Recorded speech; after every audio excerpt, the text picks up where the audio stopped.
نحمدہ ونصلی ونسلم علی رسولہ الکریم فاما بعد اعوذ باللہ السمیع العلیم من الشیطان الرجیم بسم اللہ الرحمن الرحیم۔ پروگرام الرحیق المختوم کی 69ویں قسط کے ساتھ میں ہوں محمد عمر خان۔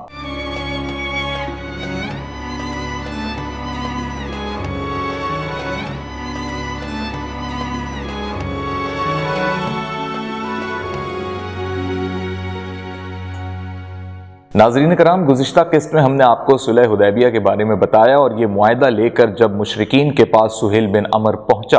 تو اس کے بعد پورے مکہ کے اندر مشرکین میں یہ بات عام ہو گئی، اور بہت ساری وہ خواتین جو پہلے ہی ایمان لا چکی تھی اللہ اور اللہ کے رسول پر لیکن زبان سے اقرار نہیں کیا، تو اس معاہدے کی ایک شق جو یہ بیان کرتی ہے کہ اگر کوئی دین اسلام میں شامل ہونا چاہے گا تو پھر اہل قریش اسے نہیں روکے گا، تو اب ان لوگوں کے لیے آسانی ہو رہی تھی۔ دوسری جانب اسی معاہدے کی شق کی رو سے وہ صحابہ کرام جن کی عورتیں مکے میں اس وجہ سے روک لی گئی تھیں کہ ان کو ہجرت کے وقت موقع نہیں مل سکا تھا، یا صحابہ کرام یہ جانتے تھے کہ انہوں نے دل سے ایمان قبول کر لیا ہے لیکن زبان سے اقرار نہیں کیا، یا اگر زبان سے اقرار نہیں بھی کیا تو ایک مرتبہ پھر سے وہ ان کے پاس واپس آ جائیں، تو انہوں نے اپنی عورتوں کا مطالبہ کیا۔ جب انہوں نے اپنی عورتوں کا مطالبہ کیا کہ اس معاہدے کی شق کے تحت ان کو ان کی خواتین، ان کی مہاجر عورتیں مل جائیں واپس، تو اس پر ابتدا میں آپ صلی اللہ علیہ وآلہ وسلم نے یہ مطالبہ مسترد کر دیا تھا۔ اس کی وجہ یہ تھی کہ اس معاہدے میں جو بات لکھی گئی تھی وہ یہ تھی کہ یہ معاہدہ اس شرط پر کیا جا رہا ہے کہ ہمارا جو آدمی آپ کے پاس جائے گا آپ اسے لازماً واپس کر دیں گے، خواہ وہ آپ ہی کے دین پر کیوں نہ ہو۔ یعنی قریش نے اس طریقے کے شرائط لکھوائی تھی اس میں کہ اگر مسلمانوں کا کوئی شخص قریش کے پاس آتا ہے تو قریش واپس نہیں کرے گا، لیکن اگر اہل کفار میں سے، مکے میں سے یا قریش میں سے کوئی شخص، یعنی آدمی کا ذکر اس میں ہے کہ اگر کوئی آدمی مسلمانوں کے پاس جاتا ہے اور اس نے قریش سے اجازت نہیں لی تو آپ یعنی مسلمان اسے واپس کریں گے۔ تو چونکہ آپ صلی اللہ علیہ وآلہ وسلم نے اس بات کو اس لیے بھی مسترد کر دیا کہ وہ عورتیں کیا اجازت لے کر آئیں گی، اگر وہ اجازت لے کر نہیں آئیں گی تو مسلمانوں کو واپس کرنا ہوگا، اور دوسری بڑی بنیاد یہ تھی کہ عورتوں کا اس معاہدے میں ذکر نہیں تھا، آدمیوں کا ذکر تھا، لہٰذا عورتیں واپس آ سکتی تھیں۔ لیکن اب سوال یہ تھا کہ کیا یہ عورتیں ایمان لے آئی ہیں، کیا انہوں نے دین اسلام قبول کر لیا یا نہیں کیا؟ لہٰذا ان عورتوں سے متعلق اللہ رب العزت نے قرآن مجید میں ارشاد فرمایا، جس کا ترجمہ یہ ہے کہ اے اہل ایمان، جب تمہارے پاس مومن عورتیں ہجرت کر کے آئیں تو ان کا امتحان لو۔ اللہ ان کے ایمان کو بہتر جانتا ہے، پس اگر انہیں مومنہ جانو تو کفار کی طرف نہ واپس بھیجو، نہ وہ کفار کے لیے حلال ہیں اور نہ کفار ان کے لیے حلال ہیں، البتہ ان کے کافر شوہروں نے جو مہر ان کو دیے تھے اسے واپس کر دو، اور پھر تم ان پر کوئی حرج نہیں کہ ان سے نکاح کر لو جبکہ انہیں ان کے مہر ادا کرو، اور کافرہ عورتوں کو اپنے نکاح میں نہ رکھو۔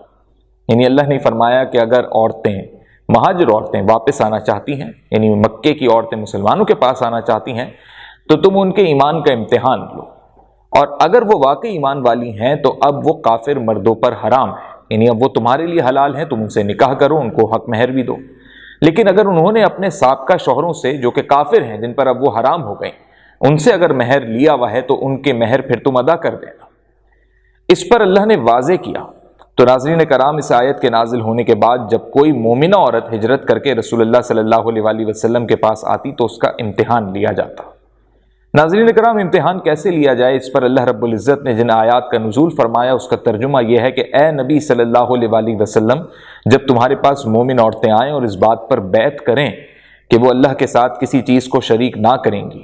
چوری نہیں کریں گی، زنا نہیں کریں گی، اپنی اولاد کو قتل نہیں کریں گی، اپنے ہاتھ پاؤں کے درمیان سے کوئی بہتان گھڑ کر نہیں لائیں گی، اور کسی معروف بات میں تمہاری نافرمانی نہیں کریں گی، تو ان سے بیعت لے لو اور ان کے لیے اللہ سے دعائے مغفرت کرو، یقیناً اللہ غفور الرحیم ہے۔ یعنی اللہ نے امتحان لینے کے یہ تقاضے بتا دیے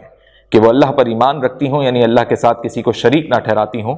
اور ساتھ ہی سب سے اہم بات یہ بتائی کہ وہ چوری نہ کریں، نہ وہ زنا کریں، نہ اپنی اولادوں کو قتل کریں، کیونکہ عرب میں یہ تھا کہ بیٹی کو پیدا ہوتے ہی قتل کر دیا جاتا تھا یا دفنا دیا جاتا تھا، یا اگر وہ حمل سے ہوتی تھی تو اس حمل کو گرا دیا کرتی تھی، تو وہ ایسا نہ کریں۔ اپنے ہاتھ پاؤں کے درمیان سے، یعنی خود سے کوئی بات گڑھی ہوئی ہو اس پر نہ اس کو پھیلائیں، نہ اس من گھڑت بات کو آگے بڑھائیں، اور نہ من گھڑت باتیں کریں، اور کوئی ایسی بات جو معروف بات ہو، جو نبی کا حکم ہو یا نبی چاہتا ہو کہ اس پہ فرما بردار رہیں عورتیں اور مرد تمام مسلمان، تو اس پر وہ نافرمانی نہ کریں، اس پر ان سے بیعت لی جائے۔ اگر ان تمام باتوں پہ وہ اللہ کے رسول سے بیعت لے لیں، یعنی بیعت کر لیں اللہ کے رسول کے ہاتھ پہ، تو ناظرین کرام پھر اللہ نے فرمایا پھر آپ ان کے لیے مغفرت کی دعا کریں۔ چنانچہ جو عورتیں اس آیت کے ذکر میں شرائط پر پوری اتریں، انہوں نے عہد کیا، تو آپ صلی اللہ علیہ وآلہ وسلم نے ان سے بیعت لی، اور بیعت لینے کے بعد ان کے پھر حق مہر ادا ہو گئے، اور پھر جن مسلمانوں کے پاس وہ گئیں تو ان سے ان کے نکاح ہو گئے۔ اسی طریقے سے وہ ناظرین کرام مسلمان صحابہ کرام جن کے پاس ایسی عورتیں تھیں جو ایمان والی نہیں تھیں، یعنی وہ کافرہ تھیں، یعنی وہ اللہ اور اللہ کے رسول پر ایمان نہیں لائی تھی، تو پھر ان کو بھی طلاق دینے کا حکم صادر ہو گیا، اور اس میں متعدد صحابہ کرام نے جو ایسی عورتیں اپنے پاس رکھی ہوئی تھیں ان کو اپنے نکاح سے، اپنے زمرے سے فارغ کر دیا، یعنی طلاق دے دی۔ تو اس وقت حضرت عمر کی زوجیت میں 2 عورتیں ایسی تھیں جو شرک پر قائم تھیں، تو ان کو پھر حضرت عمر رضی اللہ تعالیٰ عنہ نے طلاق دے دی۔ اسی طریقے سے ناظرین کرام ہوا یہ کہ وہ عورتیں بھی اب مسلمانوں کے لیے حرام ہو گئیں جنہیں بغیر نکاح کے رکھا ہوا تھا، چاہے وہ کنیز کی صورت میں ہو، لونڈی کی صورت میں ہو، یعنی وہ ایک طریقے سے مسلمانوں کے پاس تھیں۔ تو اب ان آیتوں کے ذریعے سن 6 ہجری میں یہ بات واضح ہو گئی کہ اب مسلمان اگر کسی عورت کو اپنے قریب رکھے گا، اپنے ساتھ رکھے گا، تو وہ بیوی بنا کر نکاح کی صورت میں رکھے گا۔ اور عورتوں کا بھی پیمانہ بتا دیا گیا کہ مومن عورتیں وہی ہیں، ایمان والی عورتیں وہی ہیں جو ان تقاضوں پر پورا اترتی ہیں جو اللہ نے قرآنی آیات میں بتایا۔ اس وقت چونکہ ان کے ایمان کا امتحان لینا تھا تو ان کے لیے بیعت ضروری تھی، لیکن آج کے دور میں ان کے لیے بیعت ضروری نہیں ہے، ان کے لیے صرف یہ ضروری ہے کہ وہ ان تقاضوں پر پورا اتریں کہ وہ اللہ کے ساتھ شریک نہ ٹھہراتی ہوں، زنا نہ کرتی ہوں، چوری نہ کرتی ہوں، اور اولادیں اپنی نہ گراتی ہوں، نہ قتل کرتی ہوں ان کو، اور ساتھ ہی یہ کہ من گھڑت باتیں نہ کرتی ہوں، اور سب سے بڑی بات یہ کہ اللہ کے رسول کی یعنی شریعت محمدی کی نافرمان نہ ہو۔ تو ایسی عورتوں سے نکاح کیا جانا چاہیے۔ اب ناظرین کرام یہ وہ تمام تر معاملات تھے جو صلح حدیبیہ کے بعد جو ایک خدشات پیدا ہوئے، عورتیں آنا چاہتی تھیں، سورہ ممتحنہ کے ذریعے اللہ رب العزت نے قرآن میں ان باتوں کا اعلان فرما دیا، حکم دے دیا، اور پھر اس تقاضے سے مدینے میں وہ موجود عورتیں جو کافر ہی رہیں تو ان کو مکے بھیج دیا گیا، اور مکے میں وہ عورتیں جو مسلمان ہوئیں تو وہ آ گئیں۔ تو اب پھر مشرکین بھی ان عورتوں کو واپس نہیں مانگ سکتے تھے، کیونکہ معاہدے میں ایسی عورتوں کا بس یہی تھا کہ ذکر بھی نہیں تھا اور آدمیوں کا ذکر تھا۔ اور دوسری بات یہ ناظرین کرام کہ جب ان عورتوں کے جو ایمان والی عورتیں تھیں، ان کے جو سابقہ کافر شوہر تھے، جب ان کو ان کے حق مہر ادا ہو گئے تو اب ان کے پاس بھی کوئی جواز نہیں تھا کہ وہ واپس اپنی عورتوں کو مانگ سکیں یا روک سکیں، لہٰذا جو عورتیں پھر آئیں وہ مدینے میں مسلمانوں کے ساتھ رہیں۔ تو ناظرین کرام یہ تھا مہاجرین عورتوں سے متعلق معاملہ کہ ان کی واپسی سے پہلے انکار ہوا، اور پھر جب اللہ نے باقاعدہ قرآنی آیات کے ذریعے اس بات کا حکم صادر کر دیا تو اس کے بعد پھر یہ عورتیں اس معاہدے سے ہٹ کے بھی اللہ کے حکم کے مطابق بھی، اور اس معاہدے میں چونکہ عورتوں کا ذکر تھا ہی نہیں، اس لیے وہ عورتیں اب مسلمان کہلائیں گی، مومنہ کہلائیں گی، اور وہ مدینے میں پھر مسلمانوں کے ساتھ رہنے لگیں۔ لیکن اسی صلح حدیبیہ کے معاہدے کے تحت ناظرین کرام حضرت عمر فاروق رضی اللہ تعالیٰ عنہ بے حد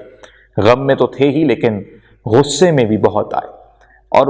جہاں تمام صحابہ کا میں نے آپ کو بتایا تھا گزشتہ قسط میں کہ ایک غم، ایک علم تھا کہ انہیں مکہ جانے کی اجازت نہیں دی، ایک صلح حدیبیہ میں اللہ کے رسول نے مصلحت کے تحت معاہدہ کر لیا کہ ہم اس سال واپس لوٹ جائیں گے، تو اگلے سال جب آئیں گے، یہ وہ تمام تر باتیں تھیں جس میں قریش کی بات کو اوپر رکھا گیا۔ تو حضرت عمر کو یہ بات سمجھ میں نہیں آ رہی تھی، بہت سارے صحابہ کرام اس بات سے خوش نہیں تھے،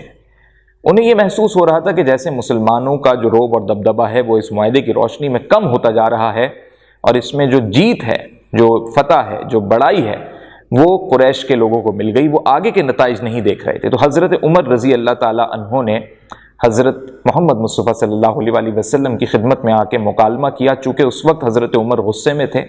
کچھ ایسی باتیں بھی ہوئی ہیں جو ہم آپ کو اگلی قسط میں بتائیں گے۔ حضرت عمر رضی اللہ تعالیٰ عنہ نے آپ صلی اللہ علیہ وسلم کے سامنے رکھیں اور ان پہ جوابات بھی مانگے۔ اللہ کے رسول نے بڑی اطمینان کے ساتھ ان کی ہر اس سوچ کا جواب دیا جو غصے کی حالت میں فطرت انسانی کے تحت انسان کے ذہن میں آتی ہے۔ تو اللہ کے رسول نے کیا کیا باتیں کی، حضرت عمر نے کیا مکالمہ کیا، اور پھر اس کے بعد حضرت ابوبکر صدیق کے پاس بھی وہ بڑے غصے میں گئے۔ یہ کیا مواجرہ ہوا، حضرت عمر کے ساتھ کیا مکالمہ ہوا، یہ اگلی قسط میں ہم آپ کو بیان کریں گے۔ اس قسط میں بیان کرتے ہوئے جانے انجانے میں اگر مجھ سے کوئی غلطی سرزد ہوئی ہے تو میں اللہ کے حضور معافی کا طلبگار ہوں۔ السلام علیکم ورحمۃ اللہ۔